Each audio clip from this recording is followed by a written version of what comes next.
In a world where the stakes are higher than ever, where change is the only constant, and where the sustainable future is both the challenge and the prize, the Budapest Eurasia Forum returns. This year, we explore the various transitions which are needed for sustainability. We do this with the most influential Eurasian thinkers, decision makers, entrepreneurs, business executives, and academics, through 6 thematic panels. Finance. Recipe of sustainable finance. Explore green and digital solutions for an efficient, accessible, and robust financial system. Geopolitics, the tech power play. Discover how global power competition and geopolitics shape the tech market. Technology, bridging the digital divide. Join us as we pave the way to full digitalization, opening a new era for humanity. Economy, nurturing sustainable prosperity. Learn about sustainable growth in key sectors and the drivers of economic evolution. Multilateral cooperation, harmonizing sustainability. Discover the role of ESG principles and guidelines in the operation of multilateral development banks and financial institutions. Education, crafting tomorrow's workforce. Envision the future of work and education, nurturing in-demand skills for tomorrow's workforce. Join us on this journey, because Eurasia is starting with us. Budapest Eurasia Forum, connecting minds for a sustainable tomorrow.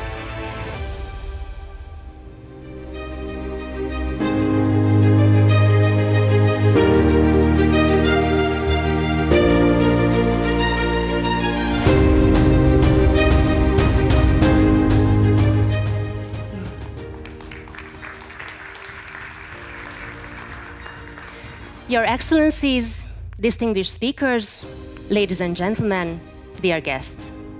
It is my utmost pleasure to welcome all of you at the Budapest Eurasia Forum 2023. My name is Victoria Váradi, and I am honored to be your host today and tomorrow at this very important event. 尊敬的各位领导、各位来宾、女士们、先生们，大家早上好！欢迎大家来到第4届布达佩斯欧亚论坛的现场，我是主持人维多利亚。The Budapest Eurasia Forum is one of the flagship events of the Magyar Nemzeti Bank, the Central Bank of Hungary, and it resonates with the MNB's efforts for a strengthened cooperation between Europe and Asia that is based on friendship, solidarity, and mutual trust. Supporting this approach, there are more and more speakers and institutions joining us year by year. This year, we have more than 50 speakers from 15 countries, and we enjoy the support from several partners. Hereby, we would like to express our gratitude to our 14 partners for their continuous support and help. This year's forum is held under the theme Transitions for Sustainability, as the event will seek alternatives for carrying out the transition to sustainable development. Our distinguished speakers will focus on the issue of what inescapable adjustments are required to achieve sustainability. The forum's program starts with a high-level opening session where senior decision makers and top professionals will share their visions on the importance of the Budapest Eurasia Forum initiative. Continuing with the regular program, we planned a 2-day event with a fully fledged multidisciplinary program, including 6 thematic panel discussions, recalling the core areas of the forum concept. While today's discussions will cover finance, geopolitics, and technology, tomorrow we will have speakers who will talk about the most actual topics of economy, multilateral cooperation, and education.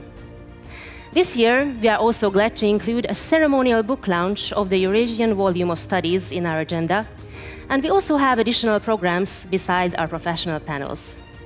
And now, I am pleased to announce the first speaker of the high-level session, Mr. György Matolcsy, Governor of the Magyar Nemzeti Bank, the Central Bank of Hungary.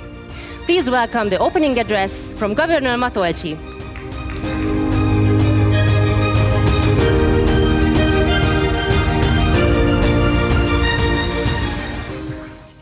Good morning, ni hao. Good morning to everybody. Dear Minister VARGA, dear His Excellency Wu Hongbo, Your Excellencies, dear distinguished guests, dear friends. Yes, in the last couple of years' time, we managed to build up a new framework for dialogue between Asia and Europe, for mutual understanding based on mutual respect between China, between Asia, and Europe and the Western world. I would like to welcome all of us to the 4th Budapest Eurasia Forum, and also on behalf of the whole leadership of the National Bank of Hungary. I am just very proud of having you, all of you here, just to exchange our views, insights, and ideas in order to strengthen our relationships. Yes, we are here in person, so after a couple of years' time, we managed to win. We need win-win-win solutions. We managed to win against the pandemic, and also we are on the right track to outline a new blueprint for the whole decade. We've got new idea, meme called Transitions for Sustainability. It is my understanding that Eurasia, the concept of Eurasia, and the necessity of sustainability, they are the two sides of the same coin. Eurasia and sustainability, they both go hand in hand to build up a win-win-win-win world and a world order for all of us. What does it mean, sustainability? It means several things all together at the same time. Of course, we must restore the harmony with nature. It is the single most threatening challenge for the whole mankind to have the climate change. Yes, we have a sustainable relationship between humans, between human and mankind, and our nature. Yes, sustainability means the balance in our societies. There are many conflicts, there are many challenges, but we must restore the balance when it comes to wealth, when it comes to jobs, when it comes to politics and business. Yes, sustainability means the balance of our societies. Also, we must build up a stable and balanced global financial system. In the last 100 years' time, it seems to me that in all quarters, in all 25 years, we witnessed a new a new age of global finances. Yes, in 2021, we have already entered a new 25 years long global financial world. We have to capitalize on the new chapter of finance in order to restore the balance of our budgets, in order to reduce the public debt of our societies, and using all the benefits of our digital financial age. When it comes to technology, yes, sustainability means that we have to benefit from all the advantages of our new technological revolutions. On the other hand, we have to be in safe hands. For instance, it is one of the greatest challenges of our time to use, or not to be used, by the artificial intelligence new technology, so to benefit from the new technology and to fend off all the risks and fears of this new technology. Artificial intelligence or alternate intelligence or artificial intelligence in all areas of life will contribute to the well-being of our people if we use our new technologies wisely. Of course, we have to safeguard our way of life. There are many challenges, again, from climate change to the artificial intelligence challenge, but we humans, of course, there are differences in all societies and countries, but we have to be able to safeguard our way of life. We must offer to all citizens of the global business community access to security, jobs, education, housing. So when it comes to the sustainability of our societies, it is one of the most important things to ensure access to the main resources.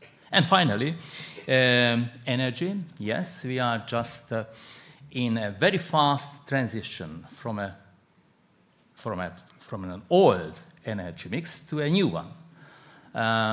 China is well ahead of us, and some countries are just on the right track to fasten, to accelerate this transition. And we all, in all societies and all countries, must accelerate the transition from the old energy mix to the new one. It means sustainable, renewable energy sources. It means electricity and solar power above all.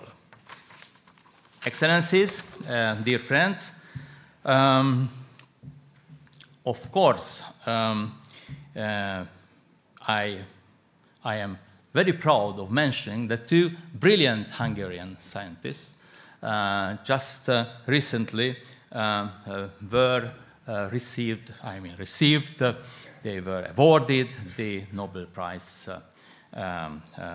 They won the Nobel Prize for biology and for physics, meaning that the world is just on the right track to again recognize the importance of basic knowledge, basic research. Hungarians tend to be good in basic research. This is the reason why we are so proud of both of our brilliant scientists. And one might ask, why Budapest? Why we here in Budapest invited all the brilliant, outstanding professors, politicians, academics, and business people from Asia and Europe. 50 outstanding, brilliant experts are with us from 15 countries. The answer is a simple one. Because Budapest, Hungary, we are a medium-sized or small country. However, when it comes to Nobel Prize winners, when it comes to the gist of our knowledge, we tend to be an intellectual hub. So between Asia and between Europe, between China, between the whole Belt and Road region and the western part of the world, we need intellectual hubs. One of them is supposed to be Hungary. Dear friends, we built up, I think successfully, a dialogue between the East and the West, between Asia and Europe. The dialogue itself and the exchange of views both based on knowledge sharing. Knowledge is a unique phenomenon, meaning that when we share knowledge with each other, it will have much more knowledge by exponential terms. And at the same time, we, of course, own our knowledge at the same time. So when we build up a dialogue between our countries, between our continents, we manage to accelerate all transitions based on knowledge. Because, again, knowledge is the single most important resource. When we share it, it will be much more and much more. It is the basis for a win-win-win-win new world order. So mutual respect, the appreciation of knowledge, and the essence of knowledge, that's my understanding, will be instrumental to the final shape of the new world order. As we know, in the past, there were very, very influential and useful connections between Asia and Europe. The ancient Silk Road created new products, new trade routes, new societies, new cities, new culture, and many, many new elements were coming from the exchange of knowledge between the East and the West, between China and Europe. Finally, dear Minister, may I just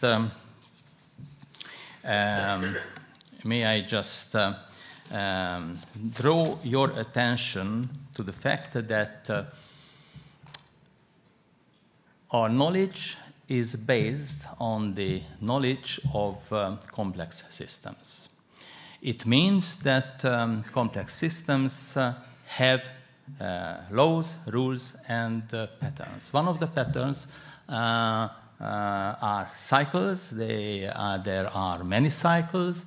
And we in Hungary tend to think about a cycle of 500 years long ages. According to this thinking, the Renaissance, the Western Renaissance in Europe, just 500 years ago, triggered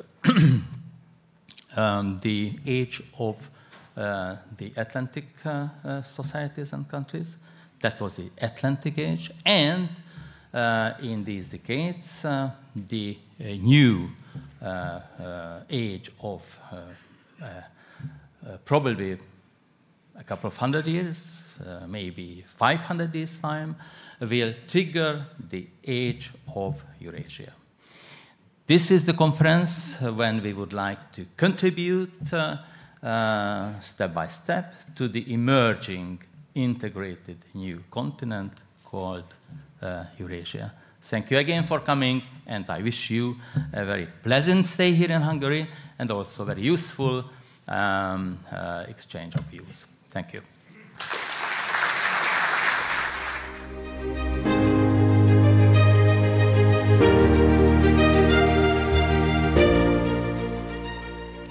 Thank you, Governor Matolcsy. Your inspiring speech is always a great start for our annual forum.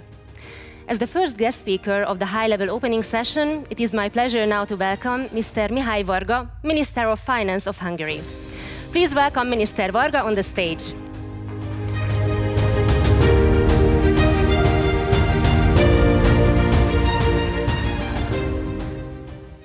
Thank you so much, dear Mr. Governor, dear Excellencies, dear guests, ladies and gentlemen. Welcome you this year's session of the Eurasia Forum at an event which is, by its very name, about connecting Europe and Asia. And in Budapest, a place that's being recognized more and more as a gateway between Europe and Asia. A forum of this kind is particularly relevant in these days. When we look at international news today in terms of ties between Asia and Europe, we see gathering clouds. Although these continents belong together so much that there is hardly a real natural geographical border between them. The Ural Mountains, designated as the border, run through the middle of Russia, the largest country in the world. Its European territory is almost as large as the European Union, whereas its Asian half is bigger than China. The geographical division is therefore inherently problematic. On the other hand, connecting elements could be listed at length, so the term Eurasia is not groundless at all. The first linking element to be mentioned is the Silk Road, which will be widely discussed in this forum. Hungary itself is also affected. It might not be known to all of you, the Hungarian people, as migrated here into the Carpathian Basin, at least in part from Asia. Throughout history, Europe has also known a keen interest in Asia, as is reflected in the English, French, and Spanish colonies. And when the colonies came to an end, trade continued to flourish uninterruptedly across various political systems. In the field of energy, Asia has been the main partner for the whole of Europe along recent decades, and the Asian companies are now dominant in high-tech sectors, not only in Europe, but also in the global market. Ladies and gentlemen, before turning to a narrower scope of today's event, I will briefly outline the Hungarian position on the wider environment of our country. Here, in the heart of Europe, in the light of what has been said, we believe that the separation of Europe and Asia is both unjustified and practically impossible. We always say this is, and we don't change our position afterwards. The way to the future is through cooperation, even for Europe. Thus, we support connectivity instead of blocking. Hungary has long been pursuing this strategy and forging alliances in the world. After the collapse of the Soviet Union, we joined the NATO, this defense alliance dominated by the USA.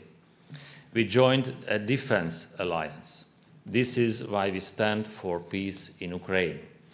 Then we joined a community of sovereign countries, the European Union, which is basically an economic alliance.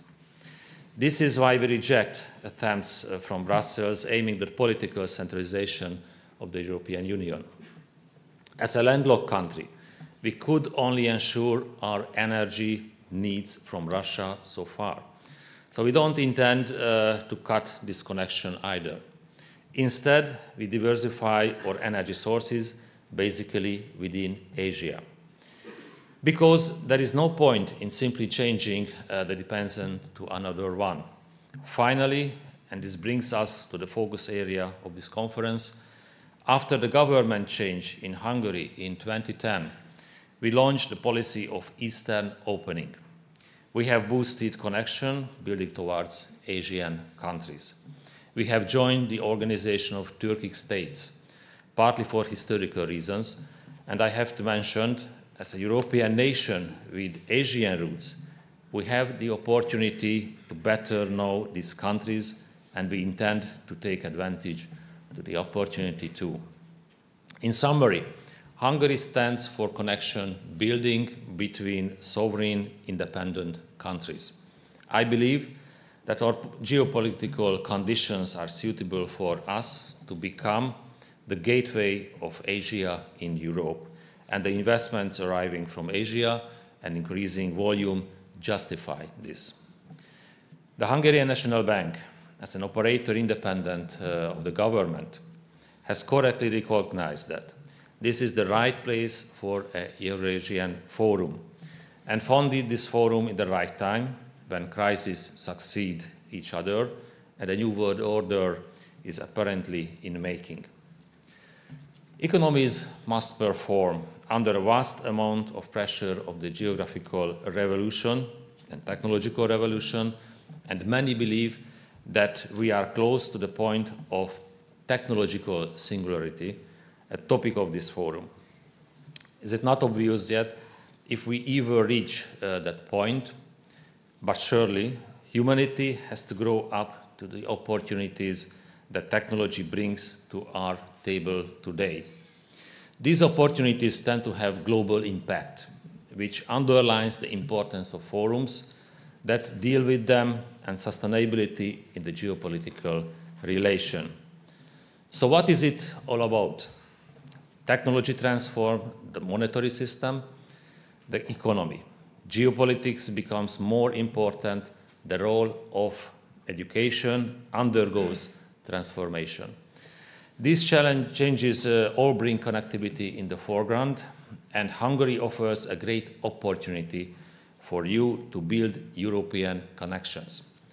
The work-based economic policy, launched in 2010, has erected a fortress in place of ruins and created excellent environment for companies.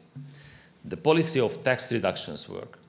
The resilience of the economy has greatly increased.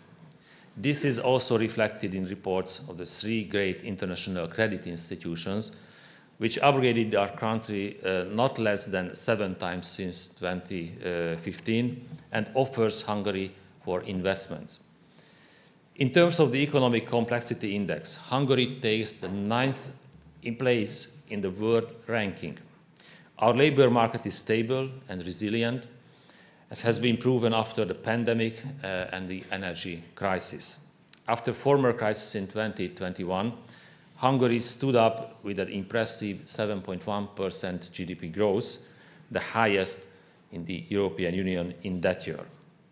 And we are just coming out in a spectacular manner from the shock caused by the energy crisis related to the war in Ukraine. A sign of this is the rapid fall in inflation triggered the sanctions from Brussels.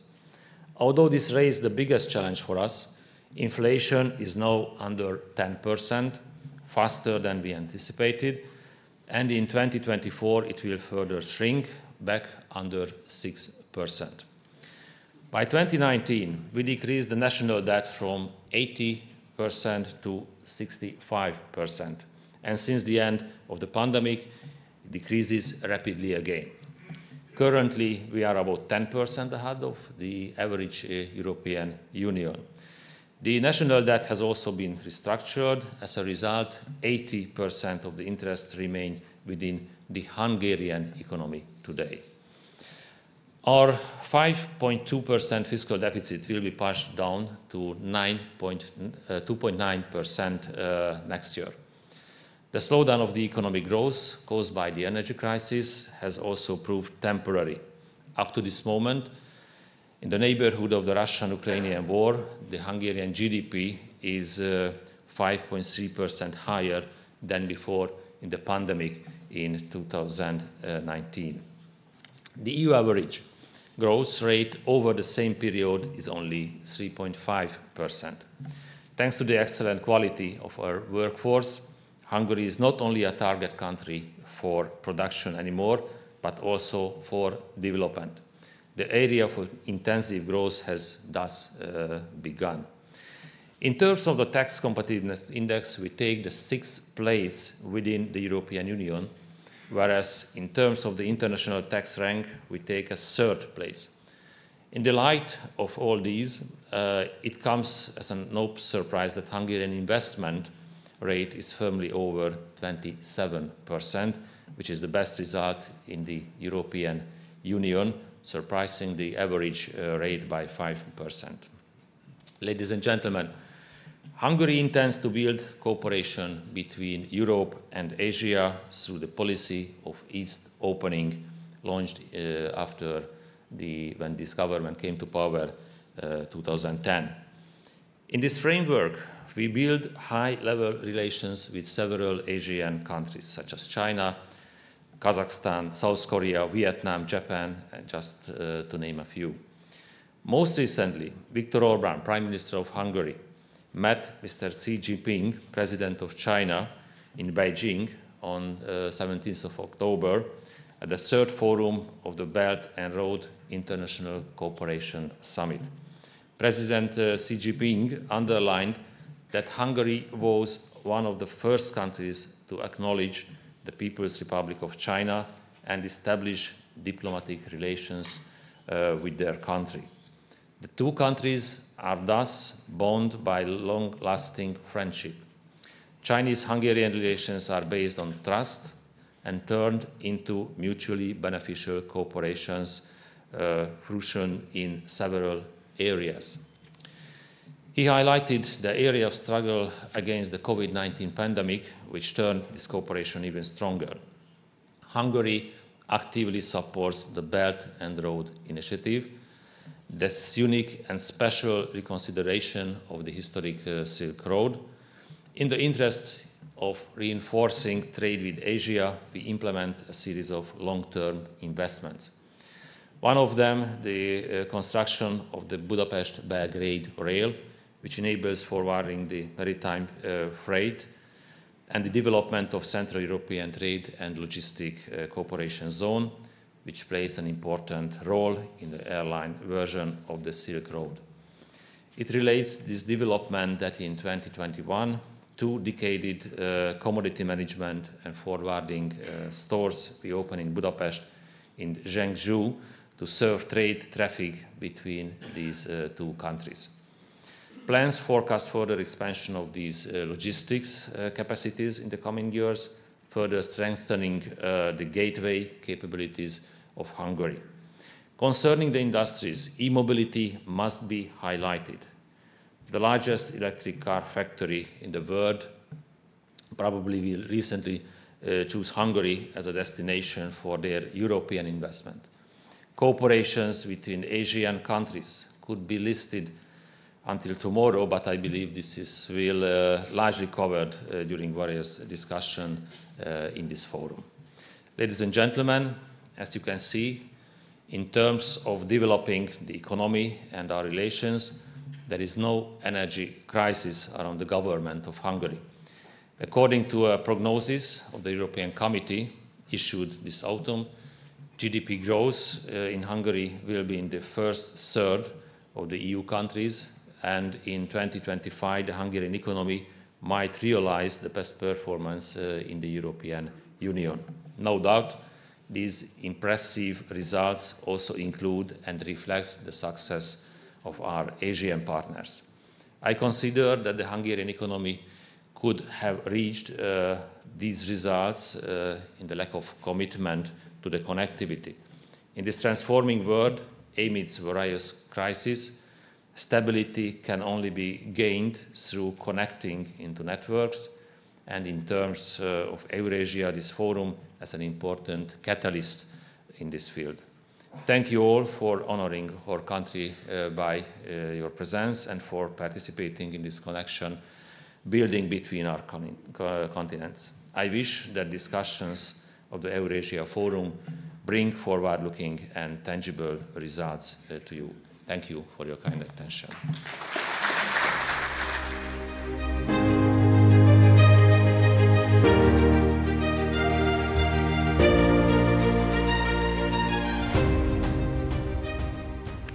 Thank you, Minister Varga, for your enlightening speech. As the next speaker, I am glad to announce His Excellency Hongbo, Special Representative of the Chinese Government on European Affairs, People's Republic of China. Please welcome His Excellency Wu with warm applause on the stage. 掌声有请。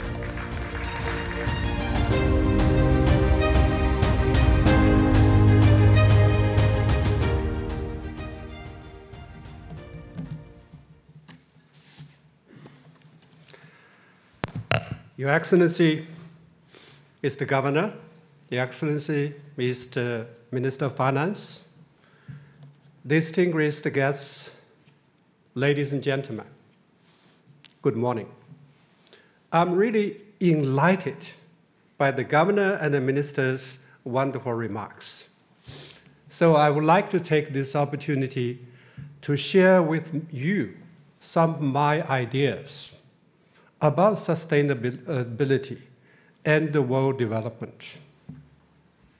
Ladies and gentlemen, peace and development are the world's two permanent objectives. We all know, without peace, there will be no development. Without development, peace will not last long. However, we are really saddened to see that the world's peace and development are both facing severe challenges today. In the area of peace, as the Russian-Ukraine conflict has yet to end, armed conflict between Israel and Palestine erupted, resulting already over 10,000 people dead on both sides.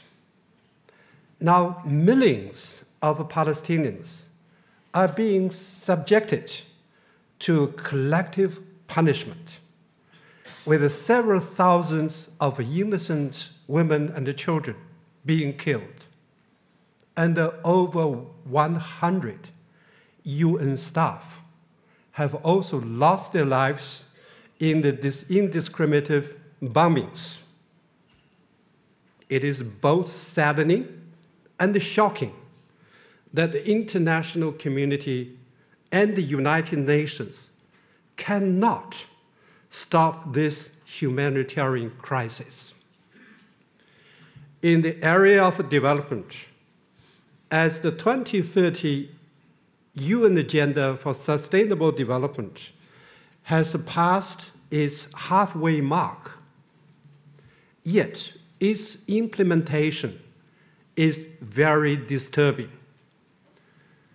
Of 17 SDGs of the UN Agenda, which include 169 targets, only 15% are on track.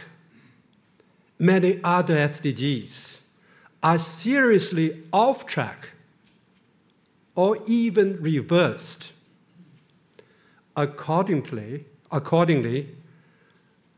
I'm very reluctant to say we would not be able to fulfill most of the SDGs by 2030, which is a grave disaster for humanity. Mankind is facing unprecedented challenges: major country competition, the rise of Cold War mentality, zero-sum competition, unilateralism, protectionism, and hegemonism. Multilateralism and global governance have encountered serious difficulties. Some major countries are abusing the concept of national security, create risks in the name of de-risking, and undermining the international economic and trade order and the market rules in the name of decoupling, and deliberately blocking cultural and technological exchanges, thus making the implementation of SDGs even more difficult. The Secretary General of the United Nations, Mr. Guterres, said that conflicts do not emerge out of thin air, nor are they inevitable. Too often, they result from lack of access to basic services and life stables. If people see no hope in their lives, they would lose confidence in global governance. This is what we have been witnessing now. Ladies and gentlemen, my President Xi Jinping, pointed out that sustainable development is the golden key to solving global issues. The Chinese government has attached great importance to sustainable development and incorporated all United Nations SDGs into national development strategy for implementation. China also shares its successes and lessons learned and helps developing countries.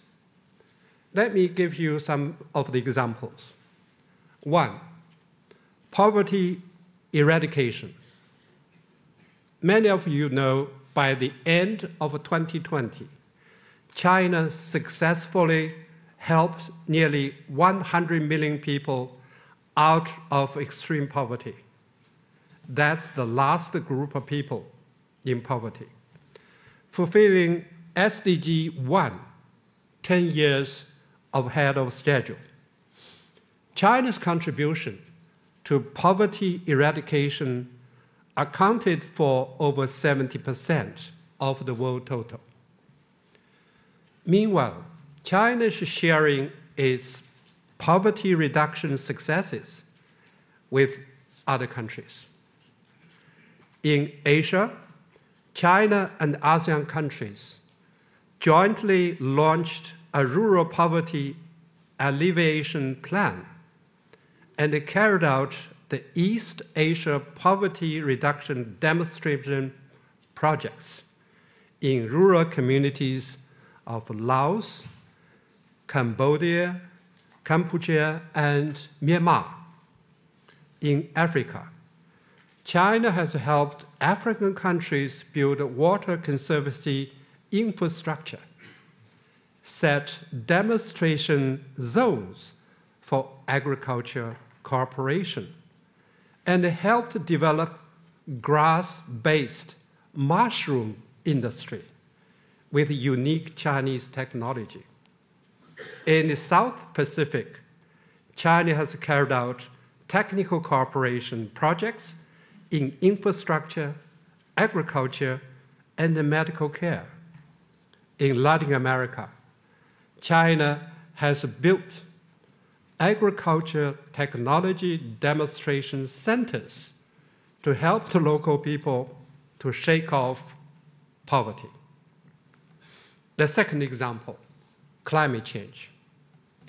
China has implemented a national strategy actively responding to climate changes, announced the targets for carbon peak and neutrality, and implemented structural readjustments in industries, energy, and transportation sectors.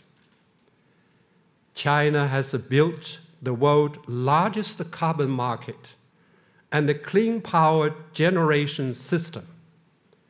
China's renewable energy resources have expanded rapidly with installed capacities for hydropower, windmill, solar power, and biogas power, all ranking top in the world. China's electric vehicles on the road counted over half of the world total. China's carbon intensity in 2022 was 51% lower than that in 2005. According to Big Earth data in support of the Sustainable Development Goals 2023, more than half of China's environmental indicators have achieved the SDGs ahead of schedule.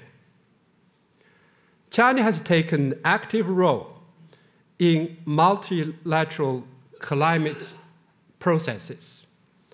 China, together with the European Union and Canada, established the Ministerial on Climate Action and contributed to the conclusion of Sharm el-Sheikh implementation plan.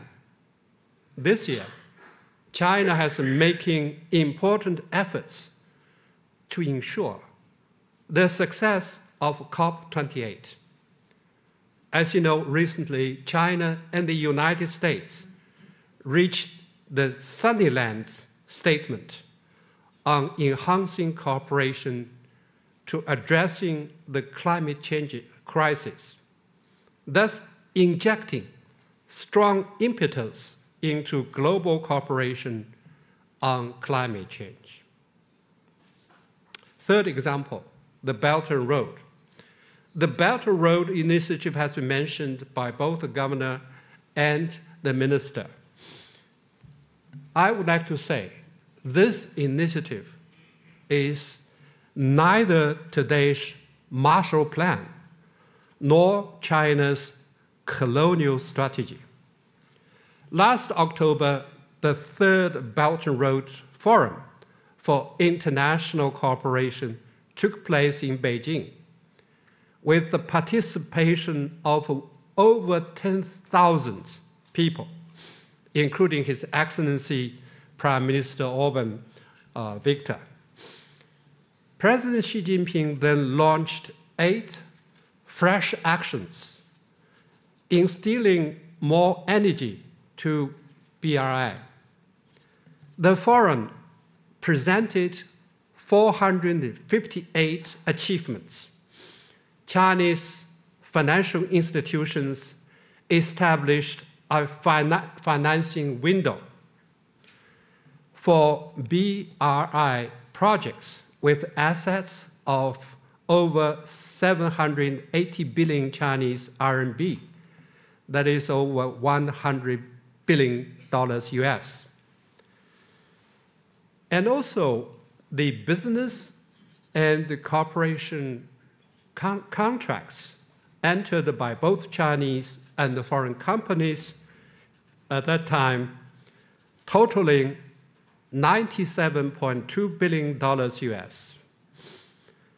Prime Minister Orban said at that time, the BRI launched by presidency will bring major changes to the world, serve to promote world economy and bring more benefits to all the peoples.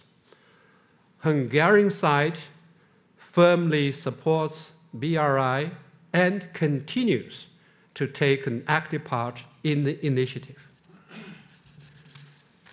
And the fourth example is GDI, that is the Global Development Initiative. In order to further accelerate the speed of SDG implementation, China proposed the Global Development Initiative, GDI.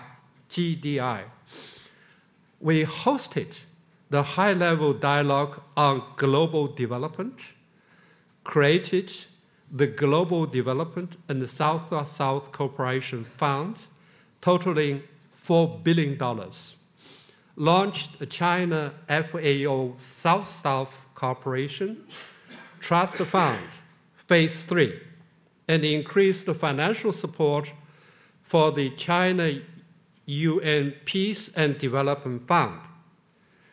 Over the past 2 years, the GDI has focused on such areas like food security, poverty reduction, and energy security, with over 200 projects achieving good results.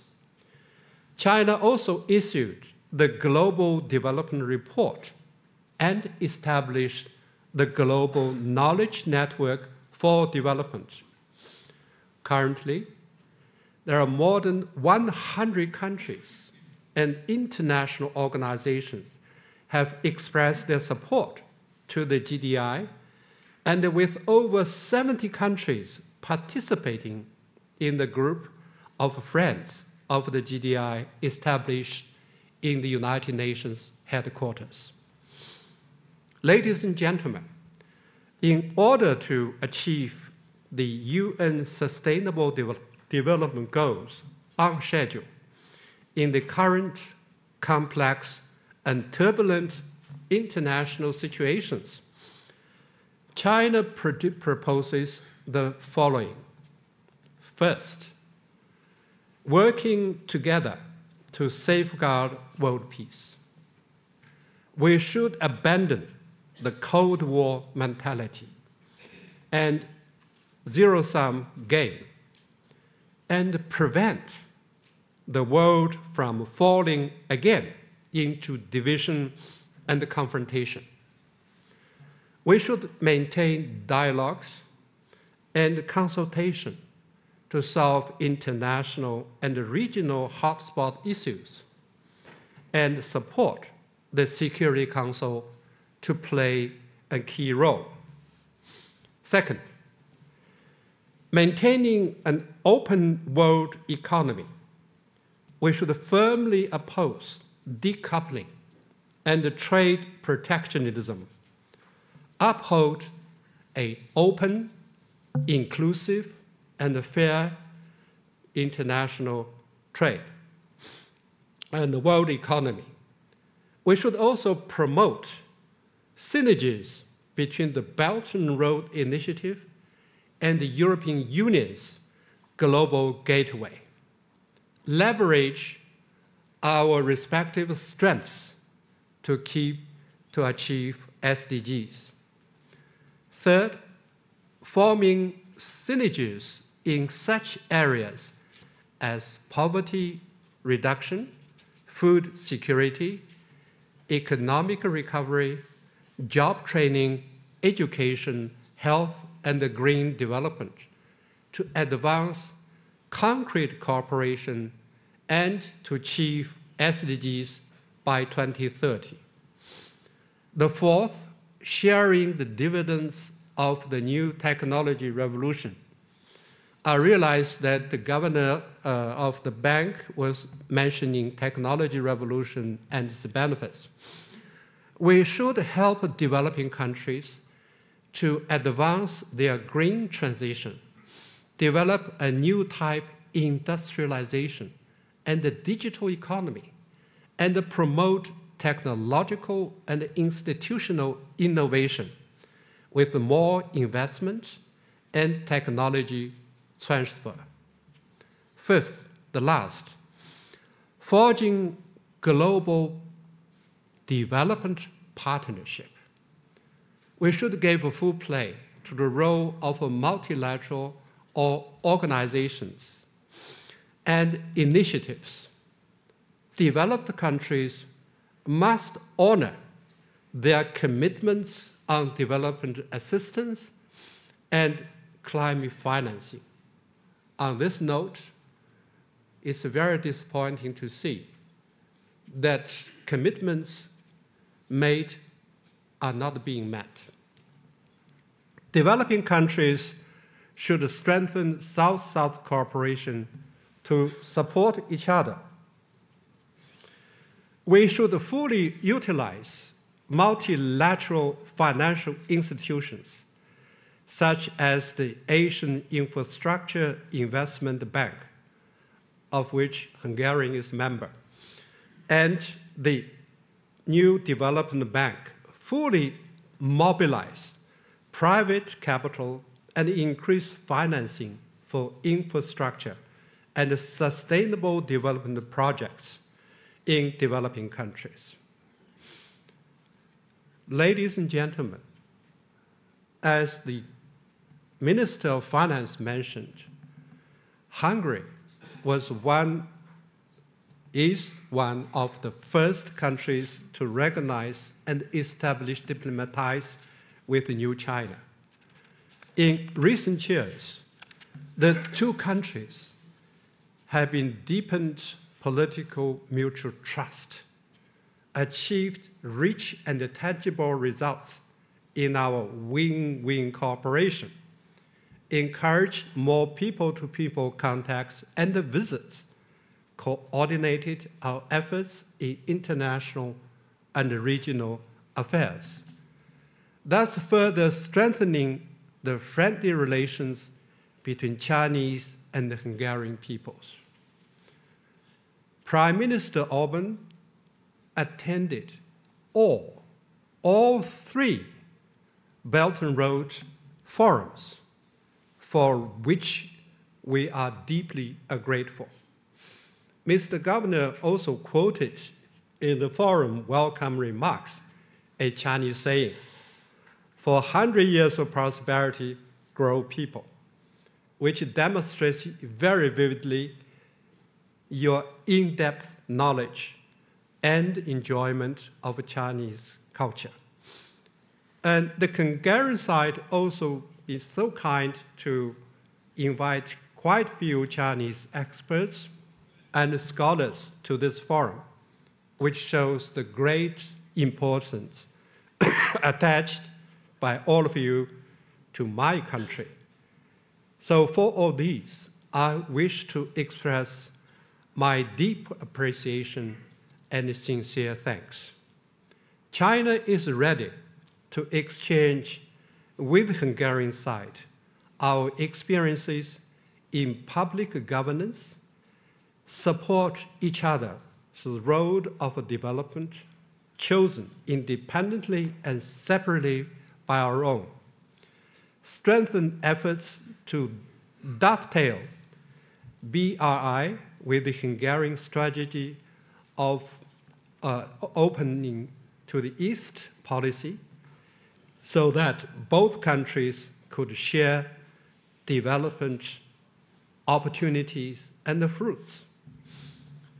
China will take the 75th year of diplomatic ties, which is next year, as a new starting point to continuously promote Sino-Hungarian comprehensive strategic partnership and strengthen our friendship-friendly ties and cooperation with more and new success stories. Thank you very much.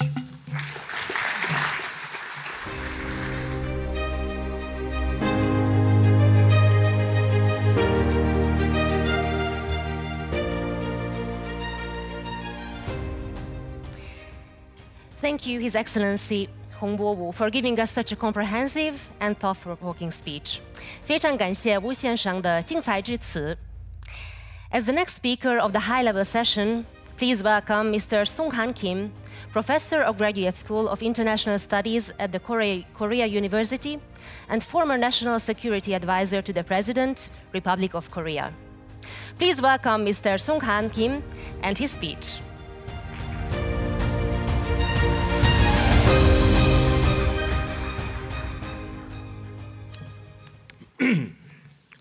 Good morning, ladies and gentlemen. I'd like to express my deep gratitude to Dr. Matolcsy György, the governor of MNB, for giving me this wonderful opportunity to speak to distinguished panels and participants. I also express my sincere respects and compliment for the intellectual and practical contribution of the Budapest Eurasia Forum to peace and prosperity for the Eurasian region as well as others. Today, I would like to share my thoughts on the Korea's role for global peace and prosperity. As you all know, Republic of Korea is a country that has created something out of nothing.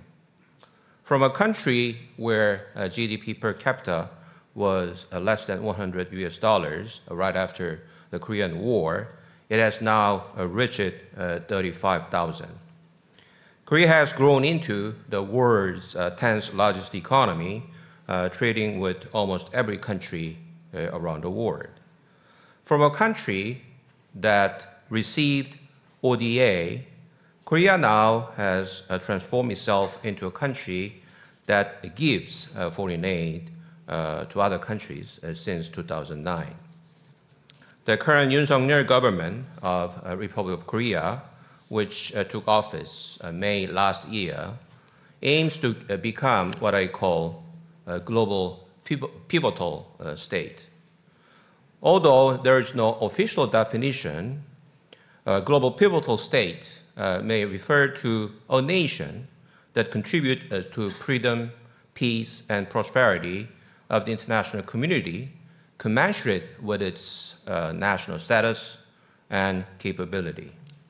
The first task in realizing a global pivotal state is to contribute to international peace through the denuclearization of North Korea.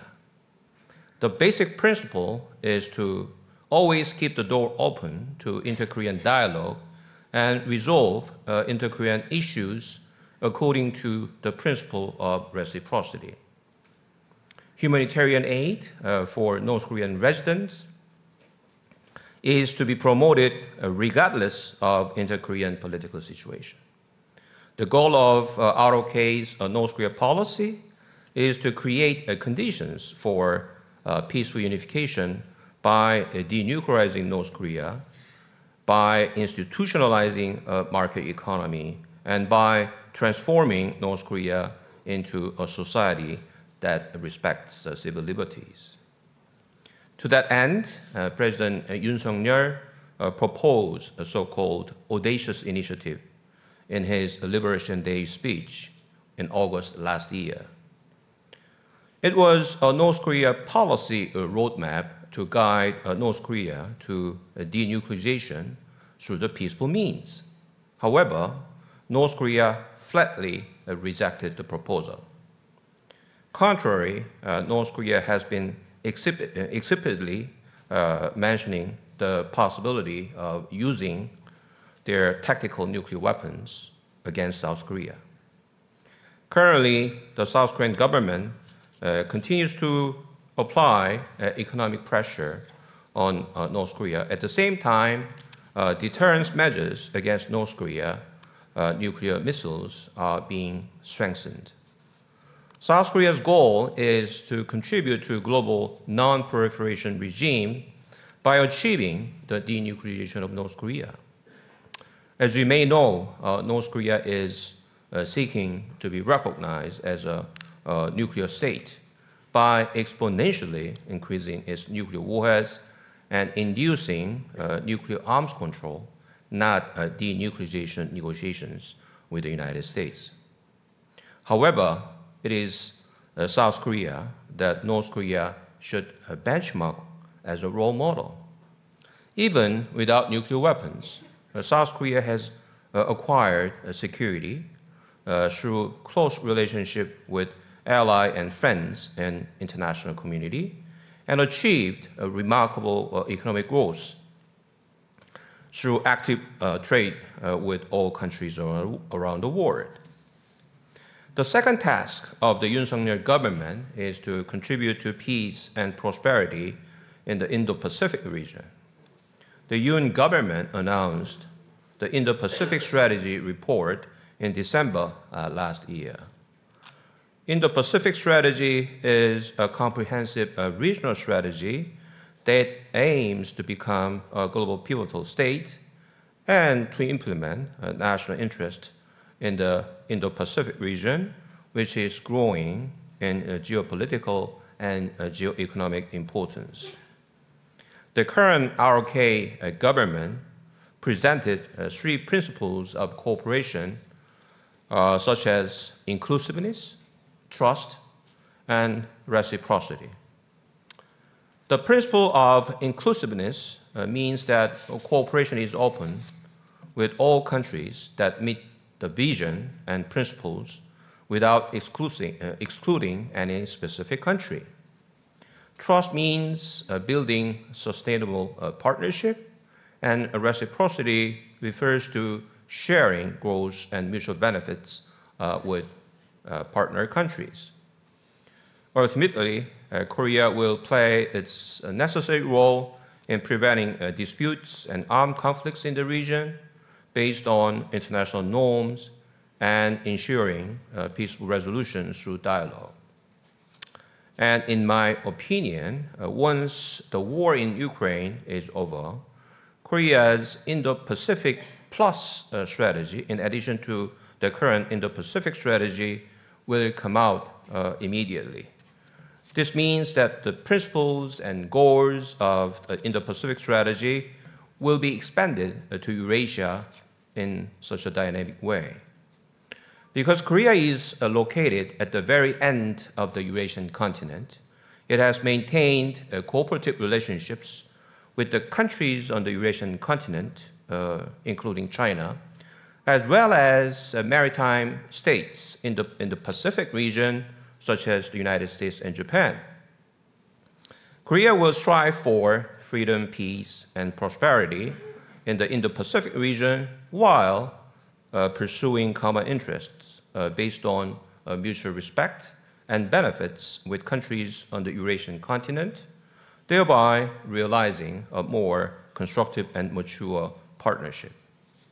Third, Korea will contribute commensurate with its economic power to global prosperity. In an era where the economy is security and security is economy, the economic security of Korea and its like-minded countries must be strong together for the sake of contributing to global prosperity.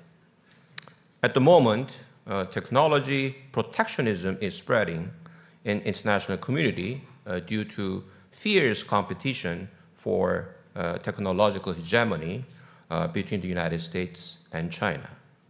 For ROK, it is a top priority to build the stable supply chain of high-tech based on Korea's future knowledge and technological capabilities. Korea is well poised to join global innovation in semiconductors, batteries, artificial intelligence, bios, 6G, nuclear power, and aerospace. And in addition, our government and companies are working together to diversify the supply chain of key strategic materials. We now live in an era where resources and data become security weapons. Therefore, Korea plans to reduce its dependence on raw materials from specific countries and promote proactive yet transparent development of overseas resources. Korea is strengthening its data security and management system, which is the core foundation of the fourth industrial revolution. Korea will protect its core technology by thoroughly establishing a strong defense for the cyber system. In addition, ROK seeks to play a pivotal role in global poverty eradication and development cooperation diplomacy. Korea is now actively participating in efforts to implement the UN Sustainable Development Goals, SDGs. Korea is now doing its best to approach the OECD average in terms of its ODA ratio of GNI, which is about, the OECD average is about 0.36. In this context, I'm very delighted to hear that the UN government has increased ODA budget by 43% for the next year. And considering the severity of recent pandemics and natural disasters, it is urgent to ensure the safety of humanity from destruction of the environmental ecosystem, natural disasters, and the spread of infectious diseases. Therefore, Korea's contribution is required to expand a green ODA, support a low-carbon energy transition in developing countries, and share innovative green technologies with the rest of the world. Taking the opportunity of President Yoon's speech at the United Nations General Assembly last year, the ROK government is committed to provide $300 million to the Act A initiative that is a multilateral cooperation initiative to promote equitable access to vaccines, treatments, and diagnostic devices. In addition, the Yun government pledged $30 million to the Financial Intermediary Fund, FIF, created by the World Bank as a pandemic response financing mechanism led by G20, IBRD, and WHO. Responding to the climate change crisis is also urgent. The quickest action Korea's Yun government has taken was to abolish the nuclear phase-out policy and to strengthen the nuclear industrial ecosystem. Korea will also focus on developing small module reactors, namely SMRs, that are less than 300 megawatts and also carbon-free power sources. So far, I have talked about the 3 tasks for the Republic of Korea to become a global pivotal state, but in the end, the vision of a global pivotal state is similar to the vision of a unified Korea. If the Korean Peninsula is unified, Korea will be able to influence rather than to be influenced by the external environment of international relations. The 80 million people of North and South Korea will enjoy economic prosperity and civic freedom. Moreover, the synergy of cooperation between the Indo-Pacific region and the Eurasian continent will be created in such a dynamic manner if unification happens on the Korean Peninsula. A united Korea will uphold the principle of non-nuclearization, promote substantive peace by promoting multilateral security cooperation, and open the door to economic integration in Northeast Asia as well as in the Pacific region, which I believe will usher in the era of global prosperity. The Budapest Eurasia Forum is recognized as a reservoir of insights needed to find ways to achieve global peace and prosperity. I hope that Korea's efforts to become a global pivotal state and the Budapest Eurasia Forum's efforts to provide collective insights will be combined to produce a synergistic effect for the sustainable future. On that optimistic note, let me finish my keynote remark. Thank you very much.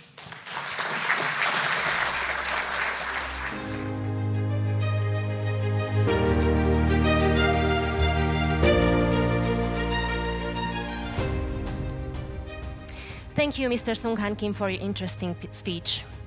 And as the final speaker of the opening ceremony, please welcome Mr. Xuejun Cai, President of Silk Road Fund, People's Republic of China.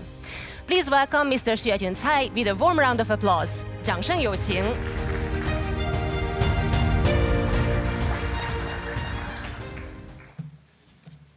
Your Excellency, Governor Matolcsy, Your Excellency Minister VARGA, Representative Wu, and Professor Kim, good morning. Thank you for having me. I want to start my speech by thanking the MNB Bank for the opportunity to address you at this year's Budapest Eurasian Forum.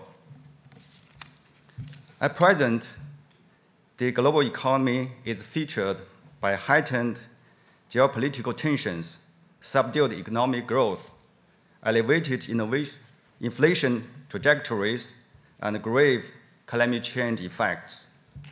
Implementation of UN 2030 Agenda for Sustainable Development is facing severe challenges. At the same time, in the context of burgeoning scientific and technological innovation, ongoing supply chain diversification, and a stronger focus on energy security, countries are actively promoting industrial restructuring and energy transformation in order to achieve sustainable development. This is why the theme of this forum, Transition for Sustainability, is highly relevant for all countries pursuing sustainable development. Based on investment practices of Silk Road Fund, I would like to share some of my observations on sustainable development and investment. First, increasing the share of sustainable assets is an important consideration for financial institutions' current and future asset allocation. The financing gap for achieving sustainable development is staggering. In recent years, the philosophy of sustainable investment is gaining momentum, and related investment strategies are thriving. In this background, more and more financial institutions are adopting this philosophy, which is characterized by structural optimization, efficiency improvement, innovation-driven growth, environmental friendliness, and social quality.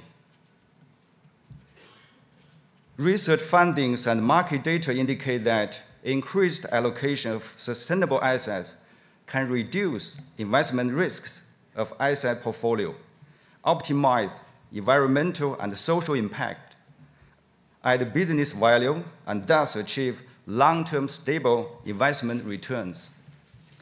Since the foundation at the end of 2014, Silk Road Fund has been adhering to the investment philosophy of openness, cooperation, green development, and innovation. We have been promoting investment and financing cooperation via a variety of methods and mainly by making medium and long-term equity investment.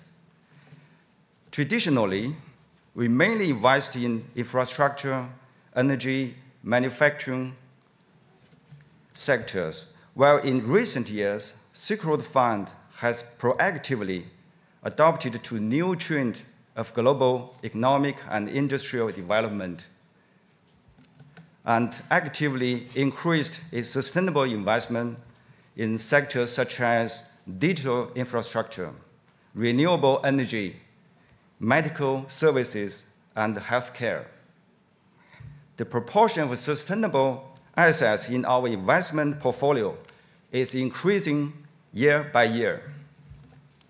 Second, the transition to sustainable and low carbon cannot be achieved overnight and will be a gradual process. After outbreak of Russian-Ukraine conflict, the issue of energy security became more prominent. Some countries resorted again to fossil fuels, while anti-ESG movement gained strength in some regions. Today, it's generally recognized that energy transition should be gradual, and attention shall be paid to transition and convergence of old and new energy structures so as to avoid the chaos brought by the radical transition. We gradually realized that energy conservation and emission reduction is an important part of the energy transition. And the emission reduction from 1 to 0 is great, but cut from 1 to 0.5 or even 0.7 is also accounts.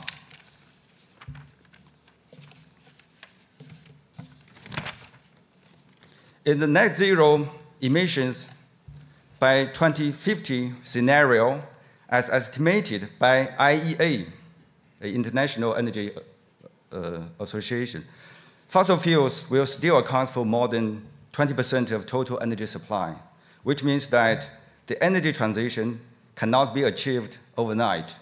For some particular countries with unique resources, endowments, wake power grids, and other infrastructures, emission reduction can be realized in more feasible ways, such as through technological transformation and energy efficiency upgrading. For example, last year, together with international multilateral development institutions and domestic and foreign commercial banks, we invested in the Saidaya gas-fired power station project in Uzbekistan. Although a gas-fired power station project is more in line with Uzbekistan's national resource endowment and can cut carbon emission by more than 2.6 million tons per year. Third, to promote sustainable investment, market should play its due role throughout the life cycle of investment. In recent years, sustainable-themed PE funds are prospering, such as impact funds that aim to produce positive ESG impacts, and climate funds that focus on fighting climate change. On one hand, Silk Road Fund has been cooperating with well-known investors and jointly investing in sustainable-related themes, conducting industrial researches, and drawing on their experiences. On the other hand, we are actively exploring market-oriented investment opportunities with partners in developing countries and regions. Recently, Silk Road Fund is approaching Highland Capital, a local investment management firm in Kyrgyzstan, to explore cooperation opportunities. Rather than relying on preferential and policy loans, Highland Capital aims to promote economic growth and enhance people's livelihood in a market-oriented manner by investing in consumption, healthcare, and education sectors and filling financing gap for SMEs, small, medium-sized enterprises. At the same time, Silk Road Fund has been actively enhancing the sustainable performance of investee companies and helping high-carbon firms speed up their green transition via shareholder engagement in portfolio management. For example, we have recently introduced ESG-linked carry clauses in a conventional energy project requiring the investee company to cut carbon emissions and fulfill other obligations. In addition, in the Southeast Asian investment project, we have helped the investment company build up the governance structures of the board, set up a professional committee, followed and monitored corporate information disclosure, and integrated upstream and downstream resources of related investors so as to empower the company's high-quality development in various aspects. Fourth, achieving sustainable development requires strengthening of investment cooperation on science, technology, and innovation. Science, technology, and innovation are the driving forces of sustainable development in areas such as renewable energy, digital economy, and healthcare. Science and technology has provided powerful tools and methods for sustainable development and transition. However, in recent years, such innovation has been hindered by anti-globalization trends and geopolitical tensions. Against this backdrop, China has adhered to multilateralism and actively promoted international cooperation while setting up its efforts in science and technology innovation.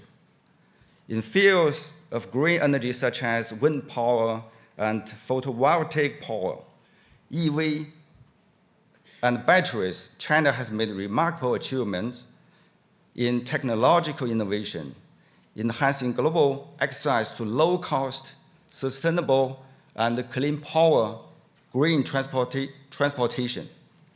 Silk Road Fund has been actively supporting technological innovation in recent years. For example, we have invested Safinovo Partners, a homegrown European VC fund which focuses on world-changing and innovative life science technology, and mainly invest in cutting-edge medical technologies for incurable diseases. China and Hungary already have a solid foundation for cooperation in advanced manufacturing sectors, such as EV and batteries, logistics, and digital infrastructure. Looking ahead, we can enhance our cooperation in such sectors and build a new model of sustainable investment in order to provide impetus for growth and sustainable development. Fifth, promoting sustainable investment requires enhancement of international cooperation and capacity building. Sustainable development and investment are the key components of future international cooperation.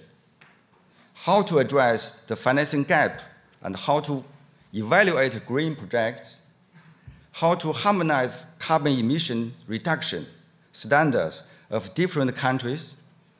All solutions require stakeholders to establish a set of common and sound international standards and guidelines in a cooperative and open-minded manner.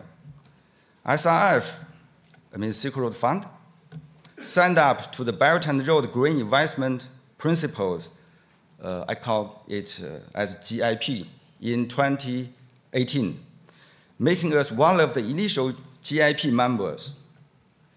This year, we joined the International Capital Market Association, named as ICMA, ICMA, and formulated an investment exclusion list to make sustainable investment.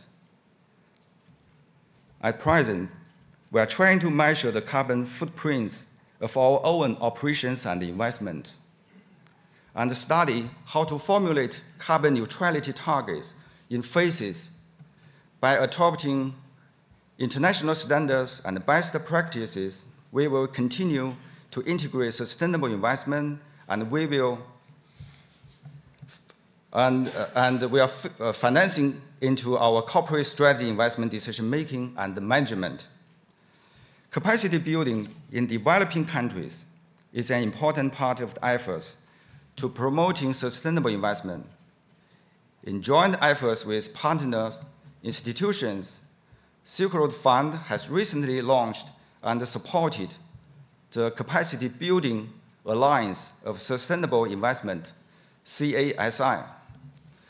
CASI focuses on green financing capacity building in developing countries, from Southeast Asia, Central Asia, the Middle East, Africa, and Latin America, helping these countries develop green finance markets, thereby contributing to the global response to climate change and sustainable development. The Eurasia continent is a core region for Belt and Road cooperation. Silk Road Fund stands ready to strengthen communication with all parties, explore investment and cooperation opportunities, and pursue low-carbon transition and sustainable development in joint efforts. And finally, I'm grateful for the opportunity to speak today, and I wish you a successful event. Thank you very much.